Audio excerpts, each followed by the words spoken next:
What's up, people? Welcome to JqMemories, a series where I reminisce on things from my childhood and how I feel about them now, or the greater impact they had on my life, or if I bother to think about them at all. Today I'm talking about GameStop, and man, this one actually kind of hits close to home. GameStop, when I was really just getting into games, was like a sanctuary for gamers. You'd walk in, and wall to wall, it was just games. PlayStation over here, Xbox over here. Nintendo was like a Sweden middle ground, neutral alliance because everybody loves Mario Kart, everybody loves Smash. There was that section in the corner where the kids who played handheld games and the people who collected cards always just secretly watched the rest of the store because we just wanted to see what was in the case, so we always had to wait for an employee. Walking into any section of GameStop felt crazy because while I may be walking into the Nintendo section to grab Smash Bros., I may be walking out with Billy Hatcher on the GameCube. I may walk into the PlayStation section for God of War, but I may walk out with Downhill Domination. And I missed all the things that GameStop used to have. The playable demos by the door, enthusiastic employees who actually cared about gaming, the basket of games on the counter that had no cases, but they were like $6 and probably all awful. That's how I got Sonic Heroes. And I'm not sure how many of you had a similar situation to what I had, where your parent or somebody, whatever reason you had, was way too close to a GameStop, so you spent an exorbitant amount of time in there. So much time where you almost were on a first name basis and knew the schedules of the employees, who was going to be in what day. The employees at the GameStop near me were so cool. They didn't care that every week I came in and I would return the pre-owned game I bought the week before and trade it in for another one so that I could save my own money and keep playing these PS2 games. It was truly the end of an era. And I remember when GameStop first started to switch into what it is now.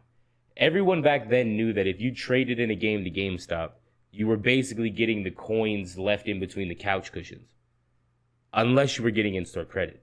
But when GameStop in 2011 started letting you trade in phones, and then later expanding it to like iPads and Beats headphones and laptops and stuff like that, it really started to become apparent that used games weren't making money.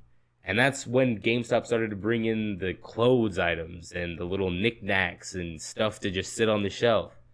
And they really started to kill off the older generations of games, which I'm not mad about. I get it. You can only have so much demand for a market that's not there.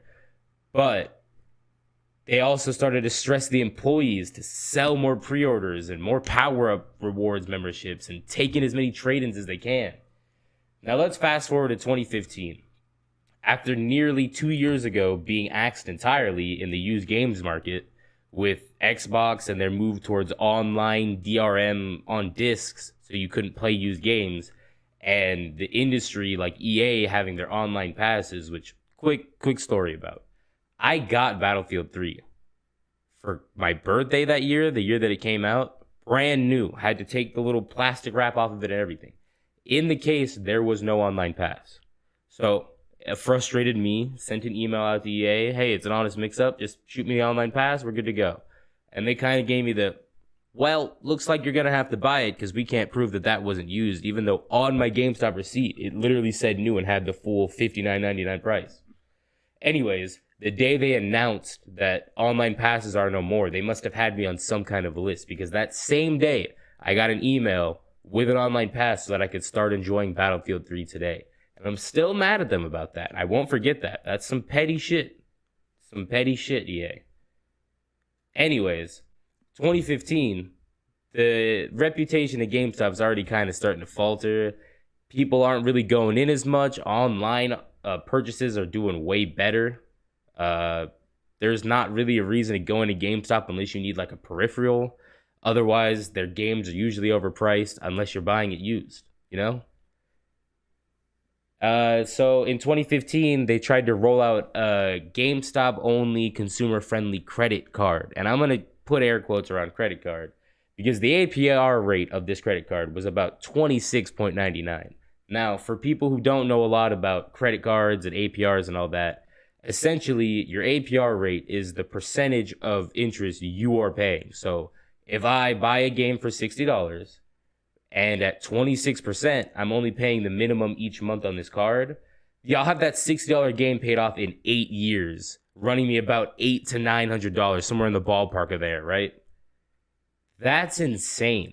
That's not helping anybody. You'd be better off just getting like a Capital One card versus this GameStop card that's 26% only usable at GameStop. Now, at this time, I kind of stopped going to GameStop as much in 2015. I got my own first job. I had my own income. Most of the stuff I was buying was online. I was just buying it directly at my Xbox. I didn't have time to go to a midnight release. I didn't have time to go pick this up after work. I just wanted to play it when I got home. So watching from afar and only really stopping into GameStop occasionally to buy a few controllers or to grab a gift for somebody over the years, the store today is essentially unrecognizable. It's not the same. If you were to take an 11 or 12-year-old me to a GameStop today, I would be so confused. I think you took me to a weird gaming hot topic.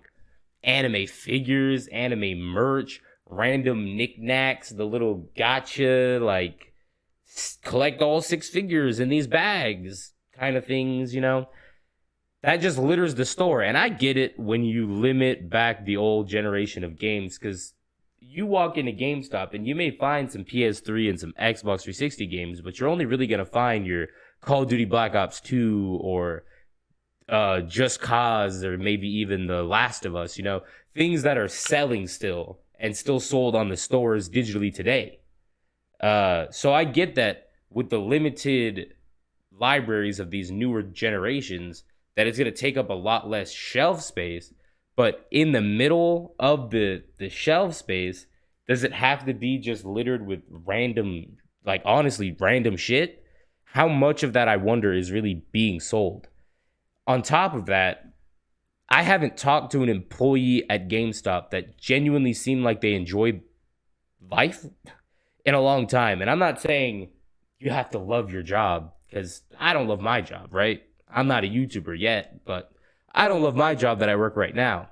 But they feel almost soulless, like the passion for gaming has been sucked dry by the even more soulless company they work for. You know, I don't know how long GameStop is going to be around, but in my mind, I always like to think of the idea of what I had as GameStop.